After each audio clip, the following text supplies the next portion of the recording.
Guess who got brands talking? Brandlive.co.za.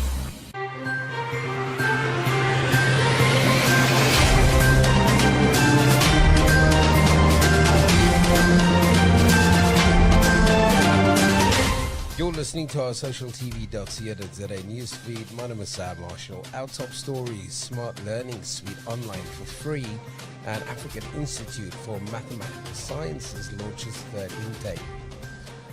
Starting with our top story, schools in South Africa closed their doors after the announcement made by President Cyril Ramaphosa on the 15th of March 2020. With national lockdown, it's imperative that schools, TVETs, universities, training companies and learning and development teams have a distant learning solution in place. Smart Learning Suite Online has opened its platform at no cost. According to the United Nations, school closures to contain the spread of COVID-19 are disrupting the education of over 290 million students globally. That has left millions of teachers, administrators and students at the mercy of online learning, much of which is unfamiliar and untested at such scale. To find out more about the Smart Learning Online platform, log on to www.smarttech.com. The African Institute for Mathematical Sciences, AIMS, launched applications for the third intake of its African Masters in Machine Intelligence.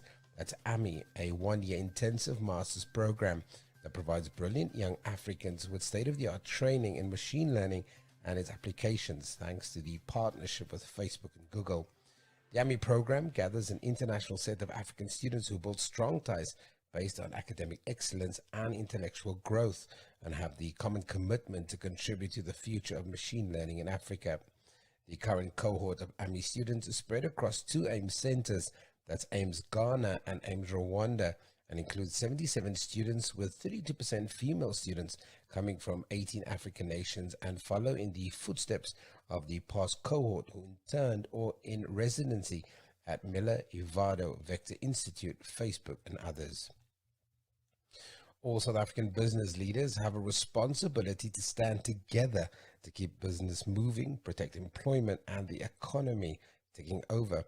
Well, that's according to Frank Mullen, who's CEO of Zinnia, a leading mid-sized telecoms and ICT provider.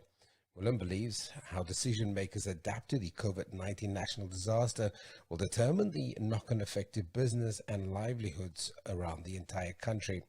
Mullen further calls for the creation of a new 90-day business adaptation action plan that includes dealing with further restrictions on travel and other decisions taken should the situation worsen as a whole.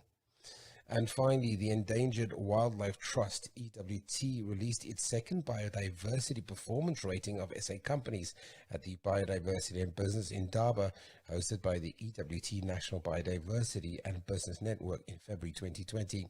Key findings show average scores for JSE-listed companies have improved from 2018, but remain low, underlining the fact that biodiversity has not been recognized as a material issue for disclosure by most South African companies.